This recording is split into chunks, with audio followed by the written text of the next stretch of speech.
বিশাল মর্যাদা। আমার রাসূল এখনো পৃথিবীতে আসেন নাই, মর্যাদা শুরু। আপনারা গ্রহণ নাই করতে, রাসূল এখনো পৃথিবীতে আসেন নাই, মর্যাদা শুরু। আম্মাজান আয়েশা, আম্মাজান হযরত রাসূল সাল্লাল্লাহু আলাইহি ওয়াসাল্লামের মা আম্মাজান আমেনা রাদিয়াল্লাহু তাআলা আনহা। তো আমেনা, হযরত আমেনাকে একদিন তার শ্বশুর আব্বা আব্দুল মুত্তালিব নিজের বেদনীকে বলতেছেন, আসলে কি বৌমাকে একটা কথা জিজ্ঞেস করতাম। আব্দুল মুত্তালিব গেছে বৌমার কাছে, বৌমা কেডা? আমেনা। যাইয়া জিজ্ঞেস করতেছে, বৌমা তোমার সম্পর্কে একটা কথা মানুষ জায়গায় আলোচনা করতেছে। তো আব্বা কি আলোচনা? তুমি নাকি খুব দামি আতর, দামি সুগন্ধি, দামি কথা বলো, পাইলা? কোথায় পাইলা? তার কারণ হলো তুমি বিধবা, আমার ছেলে দুনিয়াতে নাই, তোমার পেটে বাচ্চা, তুমি একটু সুগন্ধি কোথা থেকে পাইলা যেটা সম্পর্কে মানুষ জায়গায় সমালোচনা করে? তা আমি তো কুরাইশের লিডার, আমি তো মক্কার মুতল্লি, বাইতুল্লাহর মুতল্লি, আমার তো এগুলো শুনলে খারাপ লাগে। তুমি বলো তো দেখি কোথা থেকে পাইলা? মা আমেনা চোখের পানি ছেড়ে দিয়ে বলছেন, ও শ্বশুর আব্বা, আমি কি করব? যেদিন থেকে সন্তান আমার পেটে গেছে ওই দিন থেকে আমার শরীর থেকে মেশকে আম্বরের সুঘ্রাণ বের হইতে শুরু করেছে।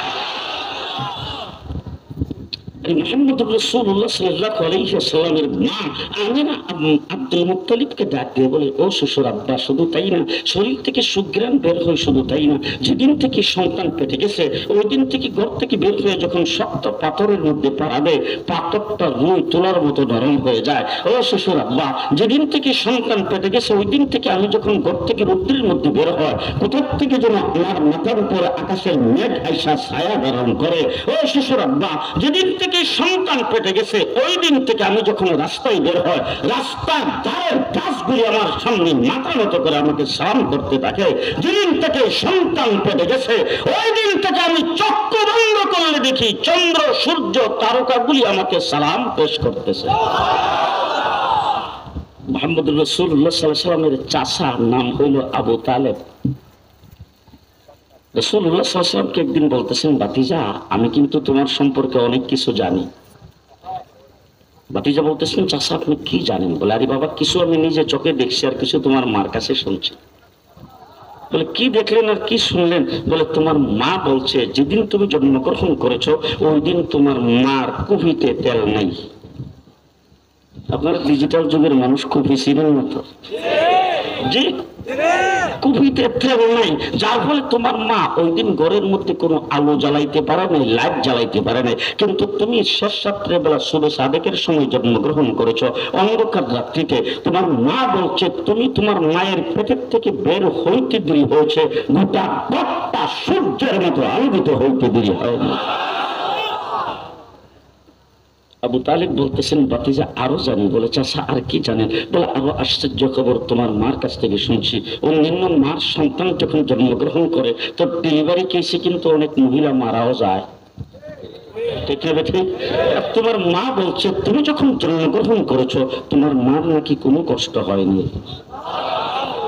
বলে, চাচা আর কি শুনছেন? বলে, আরো আশ্চর্য খবর শুনছি। অন্যান্য সন্তান যখন জন্মগ্রহণ করে তখন মায়ের পেটের থেকে বের হওয়ার পরে তার নাভির নাকটা মায়ের নারের সাথে সংযুক্ত থাকে, এটা ব্লেড দিয়ে কেচি দিয়ে কাটতে হয়। কিন্তু তোমার নার কে যেন মায়ের পেটের থেকে কাইটা ক্লিন করে তারপরে বের করে দিয়েছে। চাচা আর কি শুনছেন? বলে, আরো আশ্চর্য খবর শুনছি। বলে, এই আশ্চর্য খবরটা কি? বলে, আশ্চর্য খবরটা হলো অন্যান্য সন্তান যখন জন্মগ্রহণ করে তখন তার শরীরের মধ্যে রক্ত পানি লেগে থাকে, যেটা খুব দুর্গন্ধ ছড়ায়। কিন্তু আল্লাহর কি কুদরত, তুমি যখন জন্মগ্রহণ করেছো তোমার মা বলছে কে যেন তোমার মায়ের পেটের থেকে তোমাকে গোসল করায়া, দৌত করায়া, ক্লিন করে তারপরে বের করে দিয়েছেন। অন্যান্য সন্তান জন্মগ্রহণ করলে ঘরের মধ্যে ধূপ জ্বালাইতে হয়, আগরবাতি জ্বালাইতে হয়, স্প্রে করতে হয়, দুর্গন্ধ করে। আর তোমার মা বলছে তুমি তোমার মায়ের পেটের থেকে জন্মগ্রহণ করেছো, ঘরটা মেশকে আম্বরের সুগন্ধিতে পরিণত হয়েছে। চাচা বলেন, আর কি? বলে, আরো আছে। বলে, কি চাচা আর কি শুনছেন? বলে, আরো আশ্চর্য খবর শুনছি। অন্যান্য ছেলে সন্তান জন্মগ্রহণ করলে তাদেরকে দুনিয়াতে আসার পরে তারপরে খতনা করাইতে হয়, মুসলমানি করাইতে হয়। তোমার মুসলমানি কে যেন মায়ের পেটের থেকে করে তারপরে বের করেছেন। বলে, চাচা আর কি শুনছেন? বলে, আরো আশ্চর্য খবর শুনছি। অন্যান্য সন্তান জন্মগ্রহণ করলে মায়ের পেটের থেকে জমিনে পড়েই ওয়া ওয়া বলে চিৎকার করে। আর তোমার মা বলছে তুমি তোমার মায়ের পেটের থেকে বের হইতে দেরি, আত্তাহিয়াত তো শুরুতে বসতে দেরি নাই, আর বসতে দেরি তুমি সেজদায় যাইতে দেরি নাই, সেজদায় যাইয়া তুমি কিছুক্ষণ পর্যন্ত সেজদায় কাটাইছ, মাথা ওটা এবার আত্মাহিত শুরুতে বৈশা শাহাদত আঙ্গুলিটা উপরের দিকে উঠেছ, তোমার মা বলছে তোমার আঙ্গুলের মাথার থেকে নূর বের হয়ে নূর এবং পাঁচশো পর্যন্ত আলোকিত করে ফেলেছে। মুহাম্মদুর রাসূলুল্লাহ সাল্লাল্লাহু আলাইহি ওয়াসাল্লাম তার জিন্দেগিটা পুরাটাই মুজিজা। রাসূল দাঁড়াইছেন মুজিজা, বসছেন মুজিজা, শুইছেন মুজিজা, ঘুমাইছেন মুজিজা, জাগছেন মুজিজা, কথা বলছেন মুজিজা, চুপ করে বসে আছে মুজিজা। রাসূল খাইছে মুজিজা, হুজুর ঘুমাইছে মুজিজা, চক্ষু খুলছে মুজিজা, চোখ বন্ধ করছে মুজিজা, আঙ্গুল লাগাইছে মুজিজা, হাঁটছে মুজিজা। আমার মুহাম্মদুর রাসূলুল্লাহ সাল্লাল্লাহু আলাইহি ওয়াসাল্লামের মুজিজা। আবু জাহেল আয়েশা রাসূল সাল্লাল্লাহু আলাইহি ওয়াসাল্লামকে জিজ্ঞেস করতেছেন, ভাতিজা তুমি যে নবী, বলো তো দেখি আমার মুডের ভিতরে কি আছে, মুডের ভিতরে যা আছে তুমি বলতে পারলে মনে করবো তুমি নবী। ছোট সময় যখন মাদ্রাসায় পড়তাম তখন দেখতাম ওই ছেলেপেলারা একত্রিত হইয়া সিমের বিষে হাতে নিয়ে একজন আরেকজনকে দেখি জুন্না বেজুর, দেখি জুন্না বেজুর। আবু জাহেল যায় একটা ভাতিজা দেখি আমার মুডের ভিতরে কি আছে, জুন্না বেজুর খেললে। রাসূল সাল্লাল্লাহু আলাইহি ওয়াসাল্লাম বলেন, চাচা মুডের ভিতরে যেটা আছে আমি না বইলা সেটাই যদি কয়ে দেয়। আবু জাহেল কই ওটা যদি কয়ে দেয় তাহলে তো আরো ভালো হয়। রাসূল আঙ্গুল দিয়ে ইশারা দিয়েছেন, ইশারা দিতে দেরি, মুটের ভিতরের পাথরের জবান খুলতে দেরি নাই, কালিমা পড়তে শুরু করে দিয়েছেন। আবু জাহেল এসে বলতেছেন, ভাতিজা ওই যে গাছটা, এই গাছটা যদি তোমার নবুয়তির সাক্ষী দেয় মনে করবো তুমি নবী। রাসূল সাল্লাল্লাহু আলাইহি ওয়াসাল্লাম বলেন, চাচা গাছটা কি জায়গা থেকে সাক্ষী দিলে হবে না কাছে এসে? আবু জাহেল তো আমি তো জাগার কথাই ভাবছিলাম, তুমি যখন কাছের কথা মনে করাইছো কাছে আসলে তো খারাপ হয় না, ভালোই হয়। রাসূল আঙ্গুল দিয়ে এইভাবে ইশারা দিয়েছেন, গাছ মাটি সহ রাসূলের মাথার কাছে এসে কালিমা পড়তে পড়তে আবার জায়গায় চলে গেছে। মুহাম্মদুর রাসূলুল্লাহ সাল্লাল্লাহু আলাইহি ওয়াসাল্লাম তখনকার জমানায় তো ওয়াশরুম ছিল না, ছিল মরুভূমির মধ্যে, ময়দানের মধ্যে মানুষ ইস্তেঞ্জা করার জন্য যাইতেন, তারা রাসূল সাল্লাল্লাহু আলাইহি ওয়াসাল্লাম এরকম যাইতেন। তো হুজুর আকরাম সাল্লাল্লাহু আলাইহি ওয়াসাল্লাম নবী, উনি কি খোলা ময়দানে বসে যাবেন? রাসূল যেখানে ইস্তেঞ্জা করতে যাইতেন আশেপাশে কোনো গাছ থাকলে হুজুর আকরাম সাল্লাল্লাহু আলাইহি ওয়াসাল্লাম গাছকে এইভাবে ইশারা দিতেন, আল্লাহ রাসূলের চতুর্দিকে গাছগুলি আয়েশা হুজুরকে বাথরুম বানিয়ে দিতেন। মুহাম্মদুর রাসূলুল্লাহ সাল্লাল্লাহু আলাইহি ওয়াসাল্লামের সাহাবী হযরত জাবের বিরক্ত হয়ে গেছেন নাকি? হযরত জাবের রাদিয়াল্লাহু তাআলা আনহু হুজুর আকরাম সাল্লাল্লাহু আলাইহি ওয়াসাল্লাম এক জায়গার মধ্যে শুইছে, শুইয়া হুজুর চক্ষু বন্ধ করছেন, ঘুমাইছে। ঘুম থেকে যখন সজাগ হয়েছে তখন হযরত জাবের হুজুরকে ডাক দিয়ে বলতেছেন, হুজুর কি দেখলাম? এটা বলে কি দেখলা? বলে হুজুর ওই যে একটু দূরে গাছটা, এই গাছটাকে আমি দেখলাম, গাছটা সোজা হইয়া মানুষ যেইভাবে চলে এইভাবে চলতে চলতে এসে আপনার মাথার কাছে দাঁড়াইয়াছে। কিছুক্ষণ দাঁড়ায় থেকে আবার জায়গা মতন চলে গেছেন। হুজুর আকরাম সাল্লাল্লাহু আলাইহি ওয়াসাল্লাম বলেন, জাবের আমি যখন এখানে চক্ষু বন্ধ করে শুইছি তখন গাছটা থেকে একটু দূরে গাছটা আল্লাহকে ডাক দিয়ে বলেন, আল্লাহ তোমার হাবিবের কাছে পাইছিলাম, যদি আরেকটু কাছে যাইয়া যদি তোমার হাবিবের চেহারাটা যদি একটু ভালো করে দেখতে পারতাম, আল্লাহ তুমি যদি অনুমতি দিতা। গাছের ডাক আল্লাহ কবুল করেছেন, গাছকে অনুমতি দিয়েছেন, গাছ আমার মাথার কাছে এসে আমার চেহারা দেখে আবার জায়গা মতন চলে গেছে। মুহাম্মদুর রাসূলুল্লাহ সাল্লাল্লাহু আলাইহি ওয়াসাল্লামের চেহারাটা কেমন ছিল? সাহাবী হুজুরের সামনে বসা একবার উপরে তাকায় আরেকবার নিচে তাকায়। অন্যান্য সাহাবীরা জিজ্ঞেস করেছে, রাসূলের কাছে বসা তুমি একবার উপরে তাকাও আরেকবার নিচে তাকাও, ঘটনা নাকি? সাহাবী ডাক দিয়া বলতেছেন, আকাশের চন্দ্র দেখি, জমিনের চন্দ্র দেখি। সাহাবী জিজ্ঞেস করেছেন, তুমি আকাশের চন্দ্র দেখে কি বুঝলা, জমিনের চন্দ্র দেখে কি বুঝলা? সাহাবী ডাক দিয়ে বলেন, শোনো, আকাশের চন্দ্র দেখলাম, জমিনের চন্দ্র দেখলাম, কিন্তু খোদার কসম করে বলি আকাশের চন্দ্রে কালো দাগ দেখা যায়, জমিনের চন্দ্রে কোনো দাগ নাই। মুহাম্মদুর রাসূলুল্লাহ সাল্লাল্লাহু আলাইহি ওয়াসাল্লাম, ও আমরা ভাইরা, কি আপনারা আবার অন্য দিকে তাকাইছেন না আমার দিকে?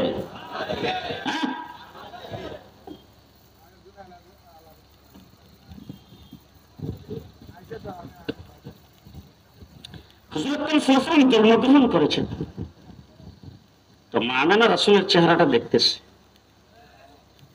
দেখে মা আমেনা বলতেছে, জীবনে কত মানুষের চেহারা দেখলাম, এত সুন্দর চেহারার মানুষ তো কোনোদিন দেখিনি। কিছুক্ষণ পরে হালিমাতুস সাদিয়া, রাসূলুল্লাহ সাল্লাল্লাহু আলাইহি ওয়াসাল্লামের দুধমা হালিমাতুস সাদিয়া আসছেন বাচ্চা লালন পালন করতে নেওয়ার জন্য।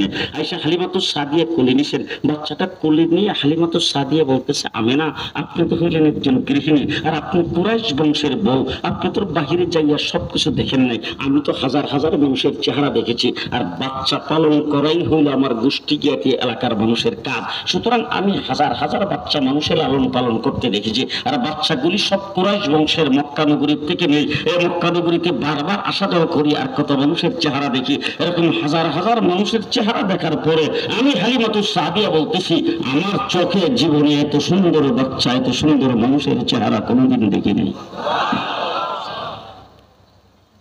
হালিমাতুস সাদিয়া ডাক দিছেন তার স্বামীর, স্বামী একটু ভিতরে আসেন। স্বামী ভিতরে গেছে, যাইয়া তারপরে চেহারাটা দেখাইতেছে, রাসূল সাল্লাল্লাহু আলাইহি ওয়াসাল্লামের চেহারা দেখতেছে। দেখে স্বামী বলতেছেন, হালিমা তুমি কদ্দুর দেখছো? আমি তো পুরুষ মানুষ, আমি তো এদিক যাই সেদিক যাই, সারাদিনই তো মানুষ চড়াইয়া খাই, বিভিন্ন মানুষের চেহারা দেখি, আমার চোখে আমি এত সুন্দর মানুষের চেহারা কোনোদিন দেখিনি। আব্দুল মুত্তালিব এসে বলতেছেন, শোনো দেশবাসী, তোমরা কদ্দুর দেখছো? আমি কুরাইশের সর্দার, আমি বাইতুল্লাহর মুতাওয়াল্লি, আমি সিরিয়াতে যাই, ইরাকে যাই, দামেস্কে যাই, মিশরে যাই, পৃথিবীর বিভিন্ন দেশে যাই। আমি সেখানে গেলে কত মানুষ আমাকে ইজ্জত আর সম্মান করে, কত বাচ্চা ঝাড় ফুঁক দেওয়ার জন্য আমার কুলে আইনা দেয়, আর হাজার হাজার মানুষ এইখানে বাইতুল্লাহ জিয়ারত করার জন্য আসে। মুতাওয়াল্লি হিসাবে আমার সঙ্গে কত মানুষ সাক্ষাৎ করে। এরকম লক্ষ লক্ষ মানুষের চেহারা দেখার পরে আমি আব্দুল মুত্তালিব বলতেছি, আমার নাতি মুহাম্মদের চাইতে সুন্দর চেহারার মানুষ আমিও দেখিনি। মুহাম্মদুর রাসূলুল্লাহ সাল্লাল্লাহু আলাইহি ওয়াসাল্লাম জিবরাইল আমিনকে জিজ্ঞেস করছেন, জিবরাইল আমাকে দেখতে কেমন লাগে? ঘুমাইছে? জিবরাইলকে জিজ্ঞেস করেছেন, জিবরাইল আমাকে তোমাকে দেখতে কেমন লাগে, আমার সম্পর্কে তোমার কি মতামত? জিবরাইল আমিন বলে, উত্তর থেকে দক্ষিণ, পূর্ব থেকে পশ্চিম তাম পৃথিবী একটা মুহূর্তের ভিতরে চক্কর দেয়। সিদরাতুল মুনতাহা থেকে তাহতাস সারা পর্যন্ত মুহূর্তের ভিতরে চক্কর দেয়। 1,24,000 পয়গম্বর যাদেরকে আল্লাহ পাক সুন্দর বানিয়ে পৃথিবীতে প্রেরণ করেছে। মাসলা ভালো করে মনে রাখবেন, যত নবী আল্লাহ দুনিয়াতে পাঠাইছে সমস্ত নবীকে আল্লাহ তাবারক ওয়া তাআলা যেই যুগে যাকে দুনিয়াতে পাঠাইছে সেই যুগের মধ্যে সবচেয়ে বেশি সুন্দর বানিয়ে পাঠাইছে।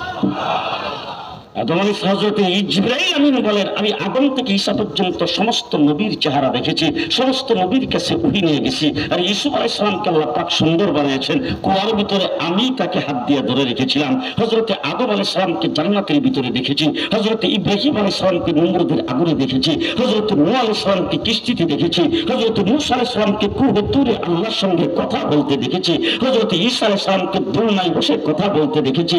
আর 1,24,000 পয়গম্বরের চেহারা দেখার পরে, জান্নাতের হুর গিলমানকে দেখার পরে, তাম সৃষ্টি জগতের 80,000 মাখলুকাতকে দেখার পরে, সমস্ত ফেরেশতাদের জগতের সবাইকে দেখার পরে আমি জিবরাইল আমিন বলতেছি, আমি আমার চোখে মুহাম্মদের চাইতে সুন্দর কাউকে দেখি নাই।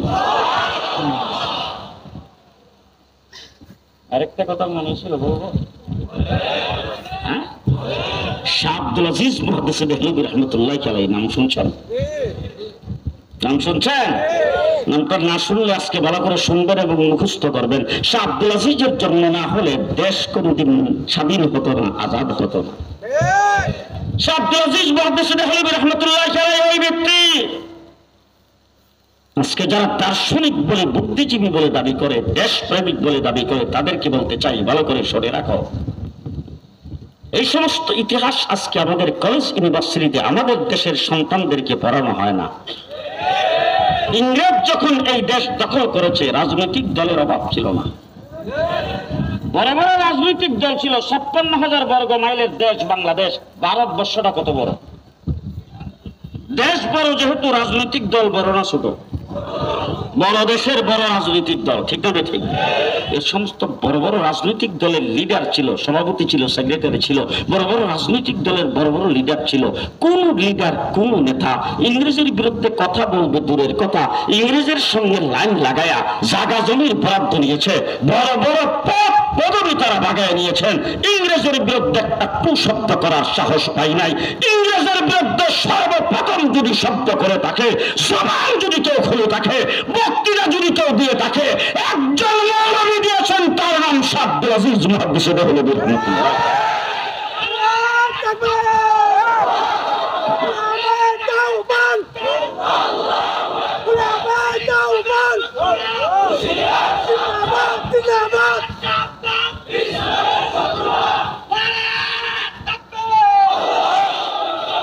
দিল্লির জামে মসজিদের মিম্বর থেকে শাহ আব্দুল আজিজ মুহাদ্দিস দেহলভী রাহমাতুল্লাহ জানাই পরিষ্কার ভাষায় ঘোষণা করেছেন, ভারতবর্ষের মুসলমানেরা, ইংরেজ তোমাকে পরাধীন করে ফেলেছে, তোমাদের দেশ তারা দখল করে নিয়েছে, তোমাদের সকলের উপরে মুক্তিযুদ্ধ করা ফরজ।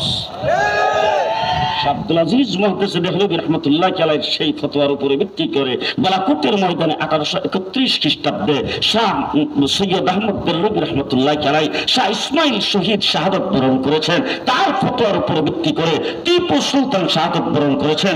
তার ফতোয়ার উপরে ভিত্তি করে সিরাজউদ্দৌলা জীবন দিয়েছেন।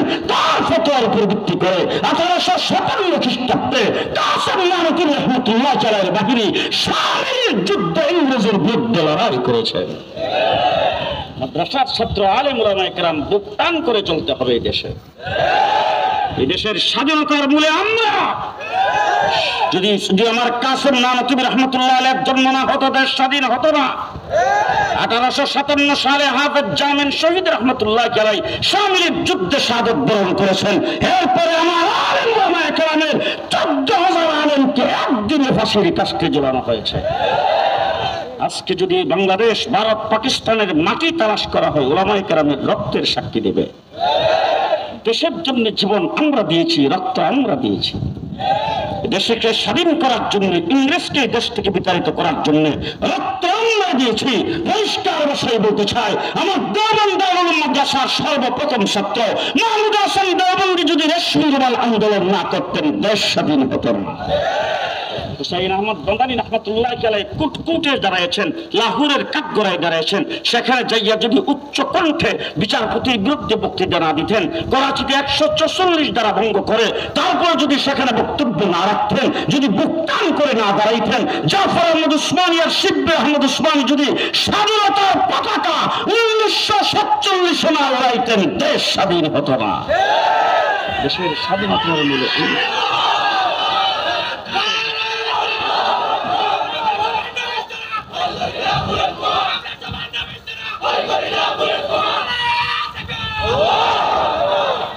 দেশ স্বাধীন করেছে আমরা, ভালো করে মনে রাখেন। আমার দেশের উলামায়ে কেরাম যুদ্ধ জাহাদ করেছেন, 250 বছর ইংরেজ এই দেশকে শোষণ করেছে, একদিনের জন্য এই দেশ থেকে আযানকে বিদায় করতে পারে নাই। 250 বছর চেষ্টা করে কোরআনকে বিদায় করতে পারে নাই, 250 বছর চেষ্টা করে নামাজকে বিদায় করতে পারে নাই, 250 বছর চেষ্টা করে টুপি দাড়ি আর পাগড়িকে বিদায় করতে পারে নাই। 250 বছর লড়াই করেছি আমরা ইংরেজের বিরুদ্ধে, তারপরে দেশ স্বাধীন করেছি। আজকে আমাদের দেখলে পাকা চোখে তাকাও আর মনে করো মৌলবী এরা দেশের জন্য কোনো অবদান নাই। দেশের জন্য অবদান আমরাই রেখেছি। তোমরা দেশপ্রেমিক, দেশকে ভালোবাসো, দেশপ্রেমিকের যারা দাবি করো, পরিষ্কার ভাষায় বলতেছি মনে রাখো, তোমরা দেশকে ভালোবাসো, দেশের পদ পদবি পাওয়ার জন্য, মন্ত্রিত্ব এমপিত্ব পাওয়ার জন্য, দেশকে ভালোবাসো, দেশের সম্পদ লুণ্ঠন করার জন্য। দেশকে ভালোবাসি, আমরা দেশকে ভালোবাসি হুব্বুল ওয়াতানি মিনাল ঈমান হিসাবে।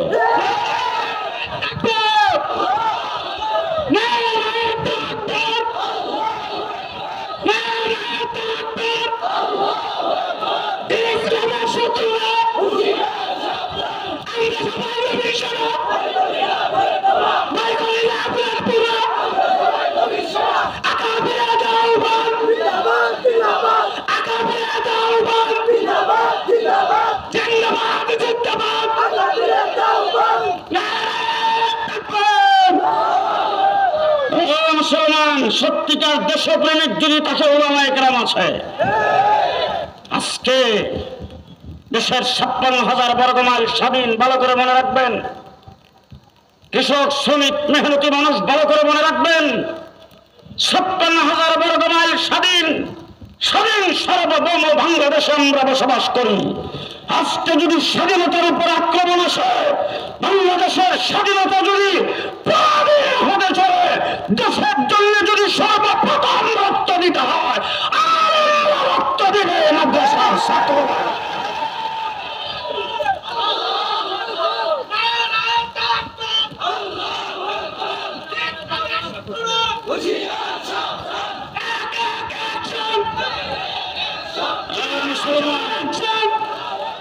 শাহ আব্দুল আজিজ মুহাদ্দিস দেহলভী রাহমাতুল্লাহ আলাইহি, শাহ ওলিউল্লাহ মুহাদ্দিস দেহলভী রাহমাতুল্লাহ আলাইহির সাহেবজাদা। শাহ ওলিউল্লাহ মুহাদ্দিস দেহলভী রাহমাতুল্লাহ আলাইহি কে ছিলেন? যার বাবার নাম আব্দুল রহিম। বাবা মা দুইজন শেষ রাত্রের বেলা তাহাজ্জুদের নামাজ পড়েছেন। নামাজ পড়ে তারপর আল্লাহর দরবারে যখন মোনাজাতে হাত উঠাইছেন স্বামী স্ত্রী দুইজন, দেখে তাদের হাতের মধ্যখানে ছোট্ট ছোট্ট দুইটা হাত মোনাজাতে শরীক। হাত নামাইছেন, নামায়া স্বামী স্ত্রীকে জিজ্ঞেস করতেছেন কি ব্যাপার, কি দেখলাম?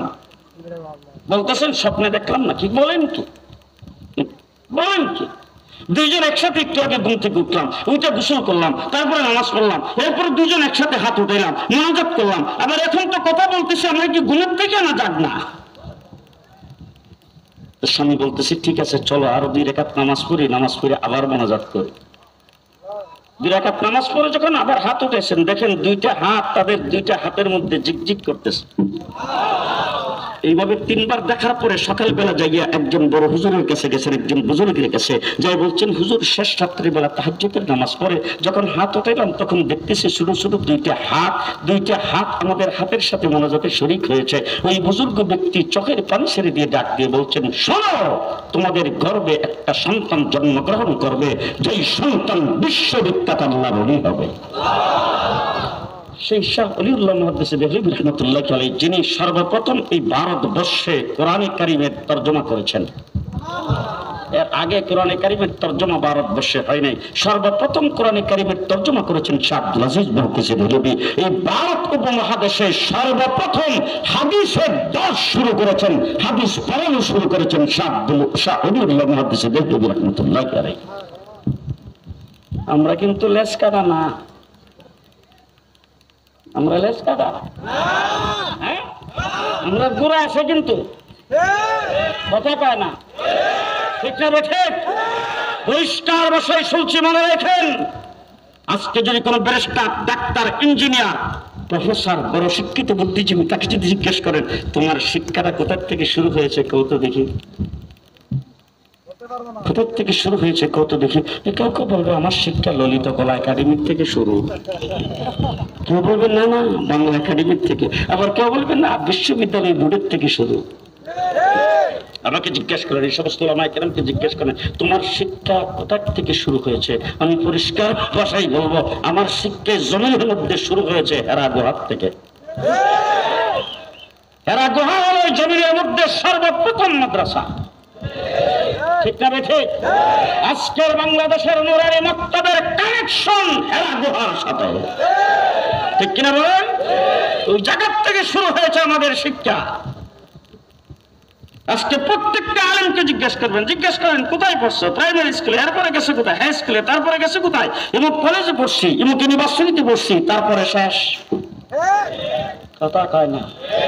আমাকে জিজ্ঞেস করেন, ওনাকে জিজ্ঞেস করেন কোথায় পড়ছেন, আমাকে জিজ্ঞেস করেন আপনার উস্তাদ কেনা, বলে আমার উস্তাদ তো ব্রাহ্মণবাড়িয়ার বড় হুজুর। বলে আচ্ছা ব্রাহ্মণবাড়িয়ার বড় হুজুর, উনি তো বড় উচ্চ শিক্ষিত আলেম ছিলেন, আচ্ছা উনি কোথার থেকে আলেম শিক্ষা করেছেন? বলে ওনার উস্তাদ তো হুসাইন আহমদ মাদানী রহমতুল্লাহ আলাইহি। বলে আচ্ছা হুসাইন আহমদ মাদানী উনি আলেম কোথার থেকে শিক্ষা করেছেন? বলে তার উস্তাদ তো মাহমুদ হাসান দেওবন্দি রহমতুল্লাহ আলাইহি। বলে মাহমুদ হাসান দেওবন্দি আলেম কোথার থেকে শিক্ষা করেছেন? বলে তার উস্তাদ কাসেম নানতুবি রহমতুল্লাহ আলাইহি। বলে কাসেম নানতুবি আলেম শিক্ষা করেছেন কোথার থেকে? বলে তার উস্তাদ শেখ আব্দুল গনি রহমতুল্লাহ আলাইহি। বলে আব্দুল গনি আলেম শিক্ষা করেছেন কোথার থেকে? বলে তার উস্তাদ শেখ ইসহাক রহমতুল্লাহ আলাইহি। বলে শেখ ইসহাক কোথার থেকে আলেম শিক্ষা করেছেন? বলে শাহ আব্দুল আজিজ মুহাদ্দিস মুহাদ্দিসে দেহলভী থেকে। শাহ আব্দুল আজিজ মুহাদ্দিসে দেহলভী কোথা থেকে ইলম শিক্ষা করেছেন? তিনি শিক্ষা করেছেন শাহ ওলিউল্লাহ মুহাদ্দিসে দেহলভী থেকে। এরকম প্রত্যেকটা এক একজন আলেমের সাজারা যদি আপনি আলোচনা করেন, তাহলে এখান থেকে শুরু হবে আল্লাহর নবী পর্যন্ত। জি, আবার আল্লাহর নবী শিখছেন কোথা থেকে? জি, মুহাম্মদ রাসূলুল্লাহ সাল্লাল্লাহু আলাইহি ওয়াসাল্লাম বলছেন, আল্লামানি রব্বি, স্বয়ং রব আমাকে শিখিয়েছেন। যে কথা আপনাদের সামনে বলতেছিলাম, শাহ আব্দুল আজিজ মুহাদ্দিস দেহলভী রাহমাতুল্লাহ আলাইহি তার বাবা সর্বপ্রথম কোরআনে কারীমের তর্জমা করেছেন, আর তিনি সর্বপ্রথম কোরআনের তাফসীর লিখেছেন। সেই তাফসীরের নাম তাফসীরে আজিজি। সেই তাফসীরে আজিজির মধ্যে একটা কথা লেখছেন, এই কথাটা বললেই আলোচনা শেষ। একটা কথা লেখছেন, সেই কথাটা হলো আল্লাহ পাক সুন্দর যে বস্তুটা এটা তৈরি করে 100 ভাগে ভাগ করেছেন। তাই ভাই, সুন্দর বানাইছে কেনা? আল্লাহ। ওটা বানায় আল্লাহ ভাগ করছে কয়টা? 100টা ভাগ করিয়া আল্লাহ পাক 99টা রাইখা একটাকে করছেন আলাদা। 100 ভাগের 1 ভাগকে আলাদা করে মধ্যখান দিয়ে কাইটা করছে অর্ধেক অর্ধেক। 1 ভাগের 2 ভাগ, এই 2 ভাগ করে অর্ধেকটা দিয়া আল্লাহ পাক তামাম পৃথিবী বানাইছে, আর অর্ধেকটা দিয়া একা ইউসুফ আলাইহিস সালামের বানাইছে। এবার বলেন তো ইউসুফ আলাইহিস সালাম কেমন সুন্দর? জি, হযরত ইউসুফ আলাইহিস সালাতু ওয়াস সালামকে দেখা ওই জমানার মিশরের মহিলারা তারা ফলের পরিবর্তে হাতের আঙ্গুল কেটে ফেলছে। আম্মা জান আয়েশা সিদ্দিকা বলেছেন, যে জমানার মহিলারা ইউসুফ আলাইহিস সালামের চেহারা দেখে হাতের আঙ্গুল কেটে ফেলছে, তারা যদি আল্লাহর হাবিবকে এক নজর দেখতো, তাদের কলিজা কাইটা ফেলাই। ও আলেম ওলামা কেরাম এখানে বসা আছে, কি দিয়া বুঝাবো? আর ইউসুফ আলাইহিস সালামকে যারা দেখছে তারা হাতের আঙ্গুল কাটছে। ঈমান নসিব হয় নাই, হাতের আঙ্গুল কাটছে। ঠিক না বেঠিক? আমার নবী মুহাম্মদুর রাসূলুল্লাহ সাল্লাল্লাহু আলাইহি সাল্লামকে যারা দেখছে তারা ঈমান আনছে, কলিজাও কাটাইছে। ঠিক কিনা বলেন? ঈমান আনছে, কলিজাও কাটাইছে। ঠিক কিনা বলেন? শাহ আব্দুল আজিজ মুহাদ্দিস দেহলভী রাহমাতুল্লাহ আলাইহি লেখেন, আল্লাহ পাক 100 ভাগে ভাগ করে অর্ধেকটা 1 ভাগের অর্ধেকটা দিয়ে ইউসুফ আলাইহিস সালামকে বানাইছে, আর অর্ধেকটা দিয়ে তামাম পৃথিবীতে বানাইছে। আর আল্লাহ পাকের কাছে রইছে কয় ভাগ? যে এই 99 ভাগ সুন্দর পুরাটা দিয়ে আল্লাহর হাবিবকে বানাইছে। এবার বলেন তো আল্লাহর হাবিব কত সুন্দর হবে? যে মুহাম্মদুর রাসূলুল্লাহ সাল্লাল্লাহু আলাইহি সাল্লামের উম্মত খুশি না বেজার? রাস্তে খুশি না বেজার? তাইলে রাসূল সাল্লাল্লাহু আলাইহি সাল্লামের উম্মত যদি হয়, তাইলে তার ঠিকানা হবে কোথায়? রাস্তে। জি, উম্মতের খাতায় নাম থাকলে ঠিকানা জান্নাত। আর রাসূল যদি বলে আমার উম্মত না, হ্যাঁ, আপনারা রাসূলকে মহব্বত করেন, ভালোবাসেন? রাসূলের জন্য মহব্বত আছে? আছে না? এবার জিজ্ঞেস করতে চাই, রাসূলকে কোনোদিন কি পানি পান করাইছেন? খানা খাওয়াইছেন? নাস্তা আঙ্গুলে ধরে হাঁটাইছেন? গোসল করাইছেন? ঘুম করাইছেন? মাথায় হাত দিয়ে আদর করছেন? কোনোদিন কিছুই করেন নাই। আমার নবীর আপন চাচা আবু তালেব রাসূলকে কুলে নেয় নাই, আঙ্গুলে ধরে হাঁটাই নাই, ঘুম পাড়াই নাই, খানা খাওয়াই নাই, নাস্তা খাওয়াই নাই, গোসল করাই নাই, মাথায় হাত দিয়ে আদর করে নাই। এবার ফতোয়া আপনাদের কাছে জিজ্ঞেস করতে চাই, আবু তালেবের ঠিকানা কই? আরে আপন চাচা তো, কোথায় ঠিকানা? কোথায় ঠিকানা? আপন চাচা ঠিকানা জাহান্নাম। তার কারণ হলো চাচা ঠিক উম্মত না। এবার কি বাংলা ভাষায় বুঝাইতে পারলাম? ব্যাড কানেকশন আছে, উম্মতের কানেকশন নেই। আরেকজন ব্যক্তি মক্কা নগরীতে বাড়ি নাই, গণ নাই, বাপ দাদা 14 গোষ্ঠীর কোনো খোঁজ খবর নাই, সবচাইতে নিম্ন শ্রেণীর গোলাম, নিম্ন শ্রেণীর গোলাম। আমাদের দেশে বলে কালা তো কালা, সাজ্জাইবার সালা। আবার আমাদের দেশে আরেকটা কথা আছে, কালো যদি হয় চেহারার ফিসকারিন অনেক সময় ভালো থাকে, কথা কয় না? লোকজন বলে কালো হইলে কি হবে, চেহারার ফিসকারিনটা ভালো। কথা বলেন? হযরতে বেলালের গালডিউ সওসা টুকটি মুডা নাকেরও সেন্টার ঠিক নাই। আবার আমাদের আব্দুল খালেক সৈয়দপুরী সাহেবের মতো বক্তৃতাও জানে না, তুতলায় কথা কর। বলেন এবার কত নিম্ন শ্রেণীর সম্মান কত।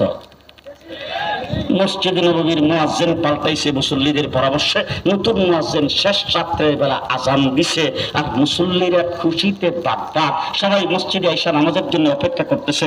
অনেক সময় পার হয়ে যাচ্ছে, নামাজের টাইম হয় না। জিবরাইল আমিন আইসা রাসূলকে জিজ্ঞেস করে যে হুজুর আজকে মসজিদে নববীতে আজান হইল না যে? ঘুমাইছেন কেন? আমি যদি ওই জায়গায় উপস্থিত থাকতাম, জিবরাইলকে জিজ্ঞাসতাম তুমি মনে হয় সিটাং আসলা, এত সুন্দর আজান হয়েছে তুমি আজান শুনলা না কেন? রাসূল সাল্লাল্লাহু আলাইহি ওয়াসাল্লাম বলতেছেন জিবরাইল কো কি আজকে আজান তো বড় সুন্দর আজান হয়েছে, আজানের আওয়াজ খুব বড়, চতুর্দিকে আজানের আওয়াজ ছড়াই পড়ছে, তুমি কো কি আজান হয় না? জিবরাইল আমিন বলে আমাকে বইলা লাভ নাই, আমি আসি নাই, আমাকে পাঠাইছে। আল্লাহ রাব্বুল আলামিন জানতে চাইছে আজকে কেন আজান হলো না, তার কারণ হলো নিশ্চয় বেলাল আজান দেয় নাই। যতক্ষণ বেলাল আজান না দেবে আল্লাহর আরশ পর্যন্ত আজানের আওয়াজ পৌঁছবে না। ঠিক কিনা বলেন? এই বেলালের ঠিকানা কোথায়? জান্নাত। তার কারণ হলো উম্মতের কানেকশন। বেলাল উম্মতের কানেকশন লাগাইছে, আর আপন চাচা উম্মত হয় নাই, ঠিকানা কোথায়? তাহলে শেষ কথা কি আপনাদেরকে বুঝাইতে পারলাম, রাসূলের সঙ্গে উম্মতের কানেকশন যার থাকবে তার ঠিকানা হবে জান্নাত। উম্মতের কানেকশন নাই, রাসূল মদিনার রওজা শরীফ থেকে বলছে আমার উম্মত না, ঠিকানা কই? জি জাহান্নাম। এই জন্য শেষ কথা আপনাদেরকে বলছি, অনেকে হয়তো রাগ করবেন আমার কথায়, রাগ করলে করেন, আমার কিছু করার নাই। শেষ কথা আপনাদেরকে বলছি, আপনার আইডি কার্ডে লেখা আছে আপনি মুসলমান, আপনার জন্ম নিবন্ধে লেখা আছে আপনি মুসলমান, আপনার পাসপোর্টে লেখা আছে আপনি মুসলমান, আপনি স্কুলে ফর্ম পুরা করছেন সেখানে লিখছেন মুসলমান, আপনি চাকরি নিয়েছেন সেখানে ফর্মে লিখছেন মুসলমান, আপনি সব জায়গার মধ্যে মুসলমান। কামরুজ্জামান, সিরাজুল ইসলাম, তাজুল ইসলাম, আব্দুর রহমান, আব্দুর রহিম, কিন্তু মদিনার রাসূল বলছে আমার উম্মত না। ঠিকানা কই? জি ঠিকানা কোথায়? মুসলমান, বাংলাদেশে মুসলমান, বাংলাদেশের মুসলমান। আজকে ফিলিস্তিনের জমিনে আব্দুল খালেক শরীয়তপুরী সাহেব যখন বক্তৃতা যখন করে তখন বলে দেশ শাহজালালের দেশ, এই দেশ শাহপরানের দেশ, এই দেশ হাফিজ হুজুরের দেশ, এই দেশ হাজী কেরামত আলী জৌনপুরের দেশ, ওলি আব্দুল গাউস কুতুবের দেশ। এই কথা বলে আমরা বক্তৃতা দিই। আমি জিজ্ঞেস করতে চাই ফিলিস্তিন কাদের দেশ? কমপক্ষে ৭০,০০০ নবী ফিলিস্তিনে জন্মগ্রহণ করেছেন। আমার বাংলাদেশে ওলি আব্দুল গাউস কুতুব শুয়ে আছেন, ফিলিস্তিনের জমিনের নিচে হাজার হাজার নবী শুয়ে আছেন। আজকে সেই জমিনের ছোট ছোট বাচ্চারাও নিরাপদ না, সেখানে নিক্ষিপ্ত হচ্ছে। আজকে আমার মুসলমানেরা সেখানে ঠিক মতো নামাজ পড়তে পারে না। আজকে আমার মুসলমানদের মা বোন সেখানে ইজ্জত হারা হচ্ছে, মুসলমানদেরকে সেখানে কুশকাদা করতেছে। ঠিক কিনা বলেন? ও আমার ভাইয়েরা, আমরা কোথায় আছি ভালো করে চিন্তা করবেন। আমাদের তিন দিকে কারা আছে? আমাদের তিন দিকে কারা যারা আমার মুসলমান ভাইদেরকে গরু জবাই করতে দেয় না, যারা বাজারে গরু বিক্রি করতে, গরুর গোশত বিক্রি করতে দেয় না, যারা বাবরি মসজিদকে মন্দির নির্মাণ করেছেন, যারা গুজরাটে মুসলমানদেরকে কুচকাদা করেছেন, আগুনে পুড়ে হত্যা করেছেন, যারা ৭০ বছর পর্যন্ত কাশ্মীরের মুসলমানদের উপর নির্যাতন করছে। আজকে সেই বেষ্টনীর ভিতরে আমরা আছি, আরেক দিক হলো সাগর। আমাদের মাত্র ৩৫ কিলোমিটার বার্মার সাথে আমাদের দেশের সংযোগ। সেখানে আরাকানের ১২ লক্ষ মুসলমানকে পিটা বাংলাদেশের আরাকানে পাঠিয়ে দেওয়া হয়েছে। সেই বাংলাদেশের তত্ত্বাথায়ী সে মুসলমান রাষ্ট্রই গ্রহণ করেছে। আমরা কোন জায়গায় আছি খুব ভালো করে হিসাব নিকাশ করে কাজ করবেন। মুসলমান আপনি শ্রমিক, আপনি ছেলে, আপনি তাঁতি, আপনি কৃষক, শ্রমিক, যে যে জায়গায় থাকুন না কেন, সর্বপ্রথম আপনার পরিচয়টা হলো আপনি একজন মুসলমান। ঠিক না ঠিক? ঠিক না ঠিক? সুতরাং আজকে যেই কথাটা শেষ কথা আপনাদের সামনে বলতে চাই, সেই কথাটা হলো, যদি পরিস্থিতি এমন হয়, আল্লাহ না করুক, দেশটা যদি পরাধীন হয়ে যায়, এই দেশ যদি কোনো বিজাতিদের হাতে চলে যায়, আর এই দেশের স্বাধীনতা যদি লুণ্ঠিত হয়ে যায়, আর আপনি আমার বুক বরাবর রাইফেল আর বন্দুকের গুলি তাক করে যদি বলে ইসলাম এই মুহূর্তে সারতে হবে, তখন কি বুক টান করে বলতে পারবেন জীবন দিয়ে দেব, ইসলাম দেব না?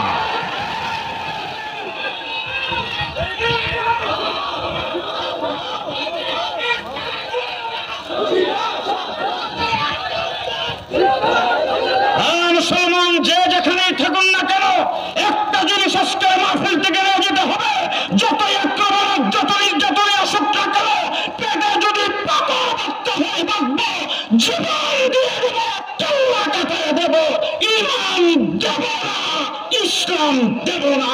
কে কে রাজি আছেন হাত তুলে দেখান। نصر من الله فتح قريب وبشر المؤمنين السلام عليكم ورحمة الله وبركاته